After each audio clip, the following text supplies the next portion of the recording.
Alright, so you read the title, I'm here to talk about Replanted. Now, I want to start this off by saying, will this be a good game? And to that, I say, yeah, it's the original Plants vs. Zombies, of course it's going to be a good game. Now, obviously, if you look at the mobile port of PvZ1, it's littered with microtransactions that they've added, like, for instance, the 7-day no ads, and along with the 7-day speed up button, which are bundled together for the same thing, which is obviously a terrible decision on their part. Now, do I think that they will do this with Replanted? Maybe. Because, since obviously with the pre-order you get a retro pea shooter skin for the pea shooter, it seems like they are adding costumes to the game like they have in PvZ2, which could obviously mean that there's going to be a store page for you to like buy costumes, which is going to definitely suck if they do add a store. Now you're probably going to say, oh, but there's the Tree of Wisdom. They say that they give you cosmetics for the Tree of Wisdom. No, it doesn't. It says visual options with a convenient on/off toggle.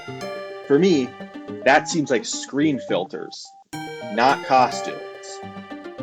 That's because that's such a very weird way toward costumes if it does mean costumes. Because why wouldn't you just say costumes or cosmetics? Why visual options? It wouldn't make any sense.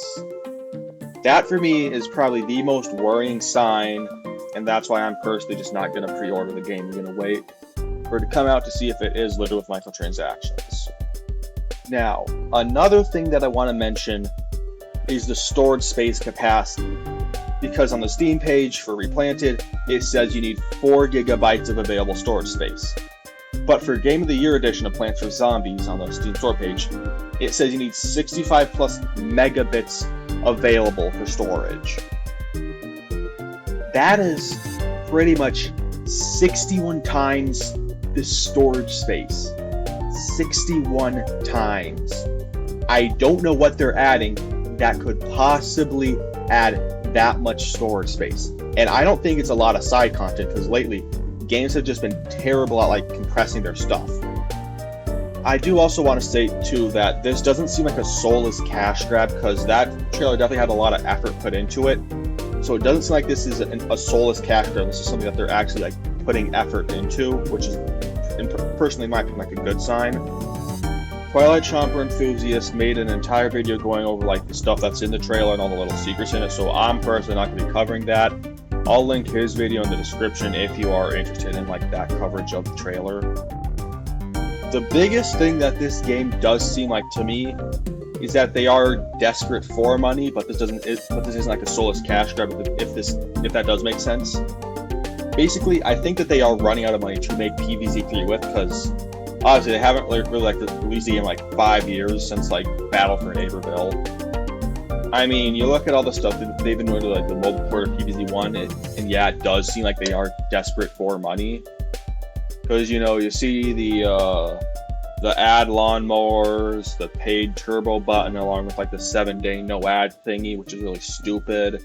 And that obviously screams, we need money, right? Because what else would they be doing that for? And obviously, that's not sustainable. So they decided to do the cheapest thing that they could that they know would sell well. A PvZ1 remaster.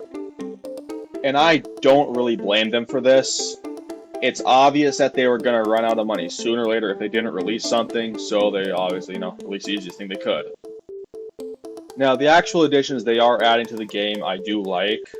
Glad they're adding Versus Mode. I never played it personally because I never had it on console.